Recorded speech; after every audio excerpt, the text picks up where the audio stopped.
लालची पाव भाजी वाला। एक गांव में एक मशहूर पाव भाजी वाला था रंगा। वह कई सालों से एक ही जगह ठेला लगाता था। जहां वो ठेला लगाता था वहां हमेशा सुबह शाम पाव भाजी खाने वालों की भीड़ लगी रहती थी। कोई वहां खड़े होकर खाता तो कोई पैक करवा के ले जाता। रंगा के पास इन सालों में काफी धन जमा हो चुका था, लेकिन इतना धन होने के बावजूद भी क्योंकि वह बहुत लालची और कंजूस था, कभी खर्च नहीं करता था और सिर्फ बचत के बारे में ही सोचता रहता था। ये क्या रंगा, तुम्हारा ठेला तो बहुत कमजोर लग रहा है। इसकी जल्दी से मरम्मत करवाओ या नया खरीदो, नहीं तो परेशानी में लेने के देने पड़ जाएंगे। अरे क्या हुआ है मेरे ठेले को? ठीक तो है। अगर इसे मरम्मत के लिए लेकर गया तो 2-4 दिन काम बंद करना होगा। ना बाबा ना, मुझे अपनी कमाई बंद नहीं करनी। अपने लालच, लापरवाही और कंजूसी के कारण रंगा ना तो मरम्मत करवाता और ना ही अपना काम बंद करता।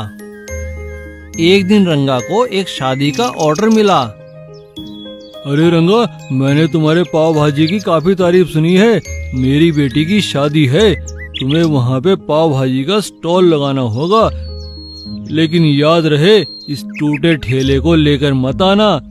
ये लो एडवांस पैसे, बाकी जितने चाहिए मुझसे कल आकर ले लेना। लेकिन अच्छा ठेला लेकर आना और सजा धजा कर। मैं शादी में कोई बाधा नहीं चाहता।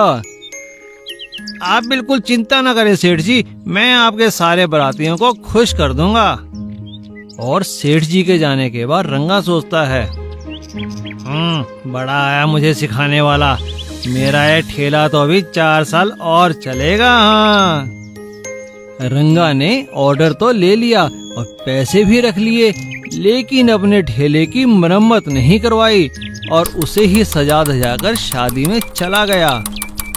और जब रंगा शादी में बारातियों को पाव खिला रहा था, तभी अचानक ठेला टूटकर जमीन पर गिर गया और जगह जगह उसका सामान फैल गया। सभी इकट्ठा होकर उसे देखने लगे और सेठ जी को बुरा भला कहने लगे। रंगा, वही हुआ ना जिसका डर था। मैंने तुम्हें कहा था और पैसे भी इसीलिए दिए थे कि तुम एक नया ठेला ला सको, मगर तुम तो बहुत ही कंजूस और लालची निकले। निकालो मेरे पैसे वापस। यहाँ तुमने मेरी नाक कटा दी, यह तुमने अच्छा नहीं किया। और अपने लालच, लापरवाही और कंजूसी के कारण रंगा को शर्मिंदा होना पड़ा और सेठ जी को पैसे भी वापस करने पड़े। पेट्रोल चोर। नैयापुर गांव में एक दिन मंगत नाम का एक व्यापारी बाहर गांव से चटाई बेचने आता है। उसके पास एक पुरानी मोटरसाइकिल थी जो बहुत ही ज्यादा पेट्रोल पीती थी। वह अपनी मोटरसाइकिल पर सामान रख गांव में बेचने आता था। चटाई ले लो चटाई, रंग बिरंगी चटाई। अरे ओ चटाई वाले, चटाई तो देना। तुम्हारी चटाई तो बहुत अच्छी है, मुझे 5 दे दो। बहन जी, आज सारा माल खत्म हो गया है। आज तो मेरे पास अभी 2 ही चटाइयाँ हैं। अगर आप कहें तो मैं कल 3 नई चटाइयाँ लेकर यहाँ पहुँच जाऊंगा। हाँ हाँ ठीक है, हमें कोई जल्दी नहीं है। मंगतराम अगले दिन 3 चटाई लेकर उनके घर पहुँचता है और देखता है कि घर में कोई नहीं है और घर के बाहर एक बड़ी गाड़ी खड़ी है। बार बार घंटी बजाने के बाद भी घर से बाहर कोई नहीं निकलता। लगता है कोई नहीं है घर में, कल आऊंगा। उसी वक्त अचानक मंगत की मोटरसाइकिल का पेट्रोल खत्म हो जाता है। लगता है आज भी इसका पेट्रोल खत्म हो गया। अभी तो कोई बिक्री भी नहीं हुई, घर कैसे जाऊं? मंगत राव वहां खड़ी गाड़ी में पाइप डालकर पेट्रोल निकाल लेता है। यह तो बड़ा अच्छा आइडिया है, पेट्रोल खरीदने की जरूरत ही नहीं है। और फिर वह अगले दिन से यही करने लगा। जो भी गांव वाला घर नहीं होता, वह उसकी गाड़ी से चुपचाप पेट्रोल निकाल लेता। ये ठीक है, मेरी चटाइयाँ भी बिक जाती हैं और आने जाने का पेट्रोल भी मिल जाता है। गांव के लोग परेशान होने लगे। अरे भाई, हमारे गांव में ये पेट्रोल चोर कौन है? जितना भी पेट्रोल डालो अगले दिन खाली हो जाता है। हाँ भाई, तुम ठीक कहते हो।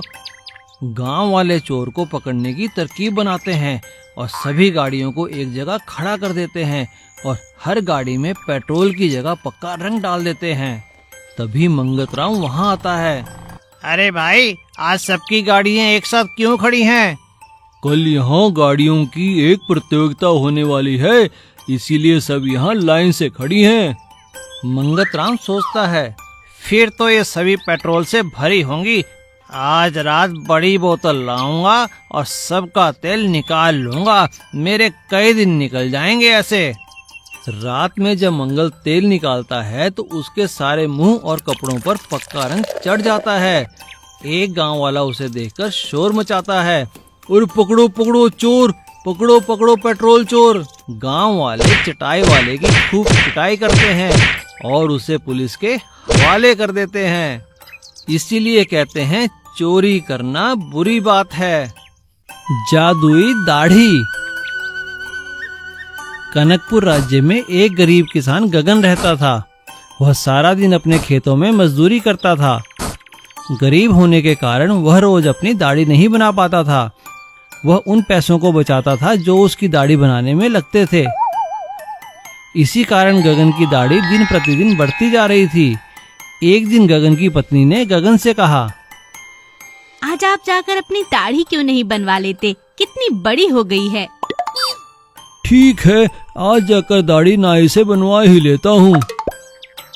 और गगन नाई के पास अपनी दाढ़ी बनवाने जाता है। अरे भाई, मेरी दाढ़ी बना दो, कितने पैसे लगेंगे? आपकी दाढ़ी बनाने के 200 रुपए लगेंगे, क्योंकि इसमें 1 घंटा लग जाएगा आपका काम करते करते। क्या कह रहे हो? 200 रुपए बहुत ज्यादा है, मुझे नहीं बनवानी दाढ़ी। और गगन घर वापस आ जाता है। अरे, आपने दाढ़ी क्यों नहीं बनवाई? मुझे अपनी दाढ़ी से प्यार हो गया है, मैं इसे कटता हुआ नहीं देख सकता।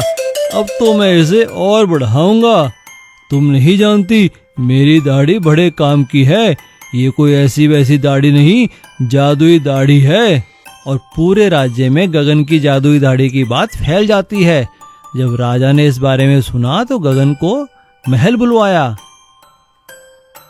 मैंने सुना है तुम्हारी दाढ़ी जादुई है, हमें भी तो दिखाओ इसका जादू, हम तुम्हें इनाम देंगे। गगन घबरा जाता है। महाराज, महाराज मुझे क्षमा कर दीजिए। ये झूठ तो मैंने अपनी पति से बचने के लिए कहा था। इस बात में कोई सच्चाई नहीं है। मैं तो एक गरीब किसान हूँ, दाढ़ी बनाने के पैसे नहीं हैं, इसलिए मैंने अपनी पति से झूठ कहा था। राजा गगन की ईमानदारी से खुश हुआ। ठीक है, जाओ और इस दाढ़ी को कटवा कर हमारे पास आओ। हम तुमसे ये दाढ़ी खरीद रहे हैं। लो इसकी कीमत। मगर महाराज, ये आपके किस काम की? मंत्रीवर, हम गगन की ईमानदारी से खुश हुए हैं। हमने उसे इसलिए पैसे दिए ताकि उसकी पत्नी दुखी ना हो। इसलिए सबसे कह दो कि महाराज ने गगन की जादुई दाढ़ी खरीद ली है। महाराज की जय हो, महाराज की जय हो। इसीलिए कहते हैं, किसी अपने को खुश करने के लिए बोला गया झूठ सच से भी बढ़कर होता है। लालची ब्रेड आमलेट वाला। चकरपुर रेलवे स्टेशन पर एक छोटू नाम का लड़का उबले हुए अंडों का ठेला चलाता था। उसे सिर्फ अंडों को उबालना ही आता था और ग्राहक भी उबले अंडे बड़े चाव से खाते थे। पर कई ग्राहक जो उबले अंडे नहीं खाते थे, वह छोटू से कहते, अरे छोटू, तुम बस हमेशा उबले अंडे ही क्यों बेचते हो?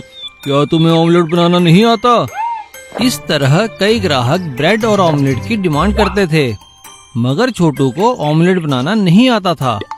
तो उसने सोचा, अगर मैं ब्रेड और ऑमलेट बेचना शुरू कर दूं तो मेरा धंधा और भी बढ़ जाएगा। छोटू एक दिन बाजार में एक ढाबे पर काम करने वाले अपने दोस्त शंभू से कहता है, अरे शंभू, मेरे ठेले पर काम बहुत बढ़ गया है, मुझे कुछ दिन के लिए तुम्हारी मदद चाहिए। मैं कमाई का हिस्सा तुम्हें भी दे दूंगा। कैसी मदद? तुम तो जानते हो मुझे ऑमलेट बनाना नहीं आता। अगर तुम मुझे ऑमलेट बनाना सिखा दोगे तो मेरा काम अच्छा चल पड़ेगा। हाँ हाँ, क्यों नहीं, मैं कल ही ढाबे से छुट्टी ले लेता हूँ। शंभू कुछ दिन की छुट्टी लेकर अब रेलवे स्टेशन पर छोटू की मदद करने लगा। अब छोटू का काम भी दुगना हो गया। हर कोई उसके ब्रेड और ऑमलेट की तारीफ करता। मगर शंभू बहुत चालाक था। उसने छोटू की उबले अंडों की कला भी सीख ली और उसके सभी ग्राहकों को अपने ऑमलेट की आदत भी लगा दी।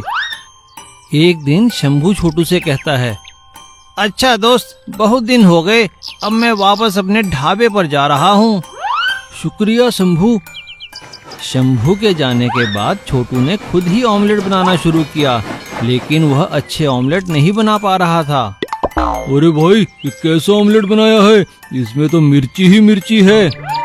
अब ग्राहक छोटू के ठेले पर न जाके पास ही खुले नए ठेले पर जाकर ब्रेड ऑमलेट और उबले अंडे खाने लगे। अरे अरे भाई, कहाँ जा रहे हो? ऑमलेट नहीं खाओगे? अरे नहीं, तुम्हारी दुकान से ऑमलेट कौन खाएगा?